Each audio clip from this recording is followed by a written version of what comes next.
আমাদের সুপ্রিম কোর্টের হাইকোর্ট ডিভিশনের একটি bench presided over by the madam justice Fatema Najib এবং honourable mister justice Sikder Mahmudur Razi, ওনাদের কোর্টে আজকে আমাদের 108 নাম্বার আইটেম ছিল।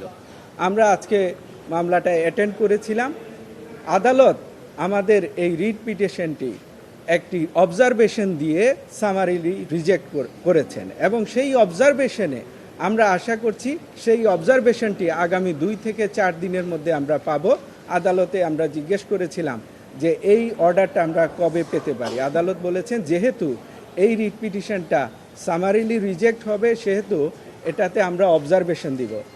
আমি আদালতে সাবমিশন করেছিলাম যে এই অর্ডারটা যদি সামারিলি রিজেক্ট হয় তাহলে আমাদের অ্যাপিলেট ডিভিশনে যাওয়া ছাড়া গতি থাকবে না। তখন আদালত বলেছিলেন যে আমরা এটাতে একটা অবজারভেশন থাকবে, আপনাদের ডোর আদালতের দরজা খোলা থাকবে, আদালতের এই দরজা বন্ধ হবে না যদি দেখা যায় যে এই বিষয়গুলো নিয়ে আপনারা রিট পিটিশন এনেছেন, এই বিষয়ের উপরে বর্তমান অন্তর্বর্তীকালীন সরকার যদি এরকম কোনো সুপারিশ বাস্তবায়ন করতে যায় এবং সেই সুপারিশগুলো যদি দেখা যায় আমাদের মৌলিক অধিকারের সাথে সাংঘর্ষিক হতে যাচ্ছে বা আমাদের ধর্মীয় অনুভূতিতে আঘাত হানে, এরকম যদি কোনো বিষয় এসে থাকে তাহলে কিন্তু আমাদের এই কোর্টেই ডোর খোলা থাকবে, আমরা যে কোনো সময় আসতে পারবো। এখন আমাদের অপেক্ষার পালা থাকবে যদি দেখা যায় অন্তর্বর্তীকালীন সরকার এমন কোনো সুপারিশ বাস্তবায়ন করতে গিয়ে উদ্যোগ গ্রহণ করেছেন বা বাস্তবায়ন করে ফেলছেন